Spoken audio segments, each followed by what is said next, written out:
அன்பார்ந்த எனதருமை யூடியூப் நேயர்களுக்கு வணக்கம். ஜோதிடத்தில் சில விஷயங்களை நல்லா புரிஞ்சுக்கிட்டு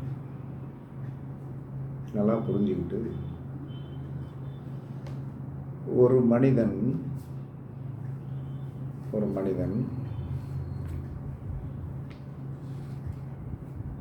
அசுவதி, ஆயில்யம், அனுசம், பூரட்டாதி நட்சத்திரத்தில் பிறந்திருக்கிறான்.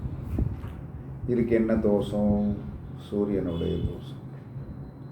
இவர்கள் யாரிடம் கவனமாக இருக்கணும்? கார்த்திகை, உத்திரம், உத்திராட நட்சத்திரக்காரர்களிடமும் சிம்ம லக்கணக்காரர்களிடமும் சிம்ம ராசிக்காரர்களிடமும் மிக மிக கவனம். உங்களுக்கு ஆப்பு வச்சிருவாங்க, இல்லை உங்களை அடிமைப்படுத்திடுவாங்க. ஆப்பு வச்சிருவாங்க அல்லது அடிமைப்படுத்திடுவாங்க. ரொம்ப ரொம்ப கவனம். அதுக்கடுத்து பரணி, மகம், கேட்டை, உத்திரட்டாதி நட்சத்திரத்தில் பிறந்தவர்கள் யாரிடம் கவனமாக இருக்கணும்?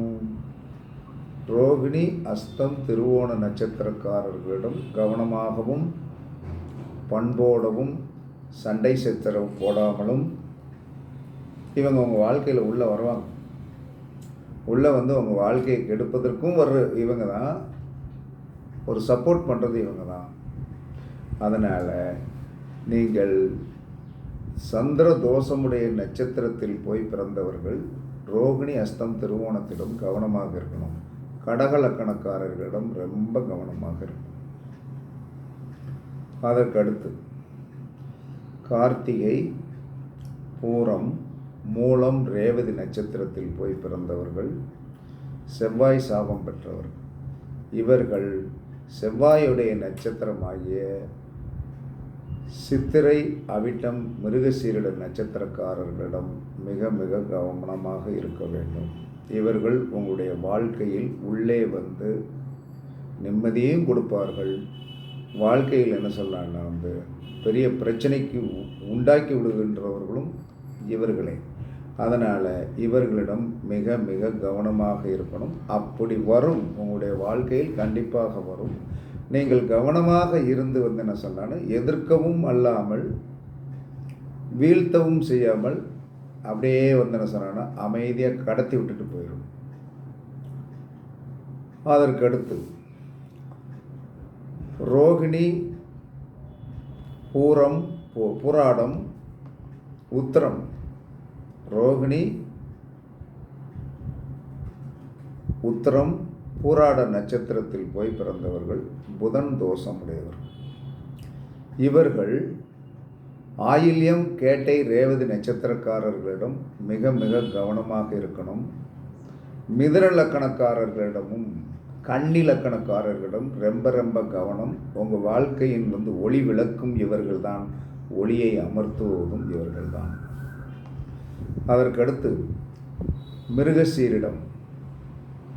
மிருகசீரிடம், அஸ்தம், உத்திராட நட்சத்திரத்தில் போய் பிறந்தவர்கள் குரு சாபம் பெற்ற நட்சத்திரம், குரு சாபம் பெற்றவர்கள். இவர்கள் குருவுடைய நட்சத்திரமாகிய புனர்பூசம், விசாகம், பூரட்டாதி நட்சத்திரக்காரர்களிடம் மிக மிக கவனமாக இருக்கணும். மீனலக்கணம், தனுசு லக்கணக்காரர்களிடம் மிக மிக கவனமாக இருக்கணும். இவர்கள்தான் உங்களுடைய வாழ்க்கையை சீர்குலைக்கவும் நல்லது செய்து கொடுக்கவும் வரக்கூடியவர்கள். இதை நீங்கள் பக்குவமாக பயன்படுத்தினால் சிக்கல் வராது. அதற்கடுத்து திருவாதிரை, சித்திரை, திருவோண நட்சத்திரத்தில் போய் பிறந்தவர்கள் சுக்கிரனுடைய சாபம் பெற்றவர். இந்த சுக்கிரனுடைய சாபம் பெற்ற நட்சத்திரக்காரர்கள் பரணி, பூரம், பூராட நட்சத்திரத்தில் போய் பிறந்தவர்களிடம் மிகவும் கவனமாக இருக்கணும். ரிஷபலக்கணம், துலாலக்கத்தினத்திடம் ரொம்ப கவனமாக இருக்கணும். இல்லைன்னா உங்களுக்கு ஆப்பு வச்சு விட்டுருவாங்க, கண்டிப்பாக பிரச்சனை வந்துடும். அதனால் அப்படி வந்து உங்களுடைய வாழ்க்கையில் இவங்கள் தலையிடக்கூடிய ஒரு ஆதிபத்தியம் கண்டிப்பாக உண்டு. அதை ஊழ்வினை வந்து உங்களை வந்து வேலை பார்த்துருவோம். அதெல்லாம் கவனமாக இருங்க. அதற்கு அடுத்து வந்து என்ன சொல்கிறான்னா வந்து புனர்பூசம், சுவாதி, அவிட்ட நட்சத்திரத்தில் போய் பிறந்தவர்கள் சனி சாபம் பெற்றவர்கள். சனியுடைய நட்சத்திரமாகிய பூசம், அனுசம், உத்திரட்டாதி நபர்கள் உங்களுடைய வாழ்க்கையில் வருவார்கள். வந்து உங்களுடைய வாழ்க்கைக்கு வந்து ஒளியேற்றுவார்கள்.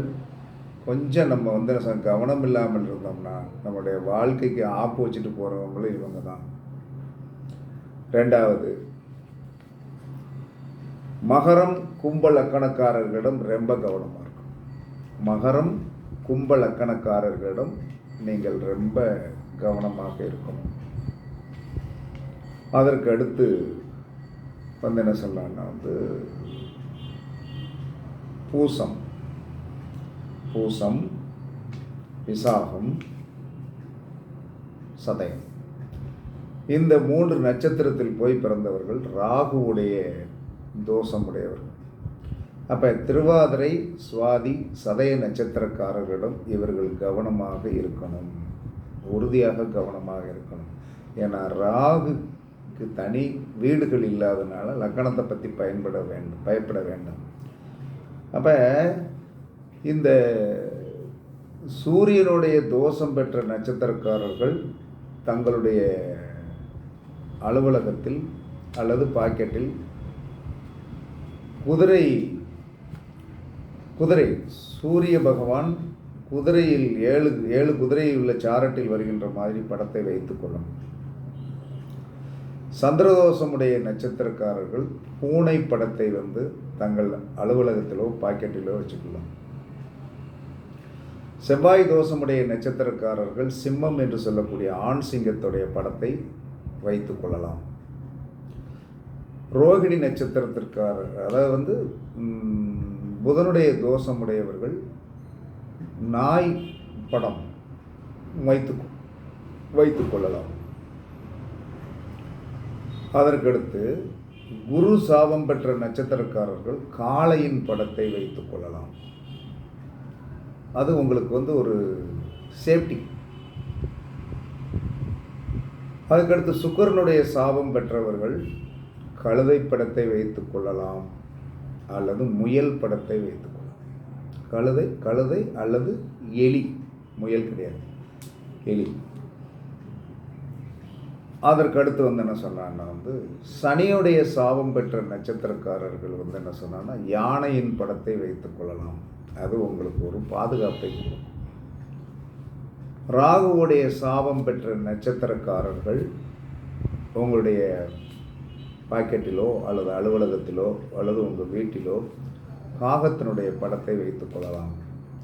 இதுதான் ஆயாதி சக்கரத்தோடைய 8 மிருகங்களுடைய சிம்பல்.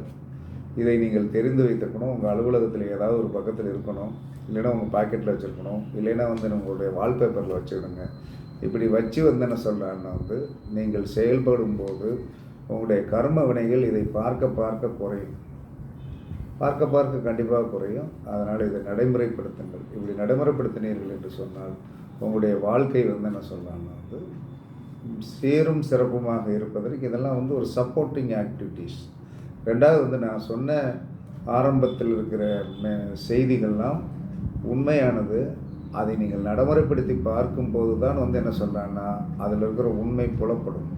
அதனால் வந்து என்ன சொல்ல, யாரும் கவலை கொள்ள வேண்டாம். வாழ்க்கை என்பது போராட பிறந்தது தான். இந்த உலகத்தில் வந்து எல்லாரும் சந்தோஷமாக இருக்குங்கன்னு நினச்சிட்டு இருக்கீங்க. ஒவ்வொருத்தருக்கும் ஒரு சோகம் இருக்குது, அதை வெளியே சொல்ல முடியாமல் சீரழிஞ்சிக்கிட்டு இருக்கோம். அதனால் யாரும் கவலைப்பட வேண்டாம். எல்லோரும் என்ன செய்யுங்க, தர்மம் பண்ணுங்க. ஒரு நாளைக்கு உங்களுக்கு 10 ரூபா தகுதியாக தர்மம் பண்ணுங்க. அந்த தர்மம் தான் உங்களை தலை காக்கும் என்று கூறி உங்களிடமிருந்து விடைபெறுவது கழுகுமலை ஜோதிடர் ராயல் வி ராகவன் ஜெயபாலாஜி.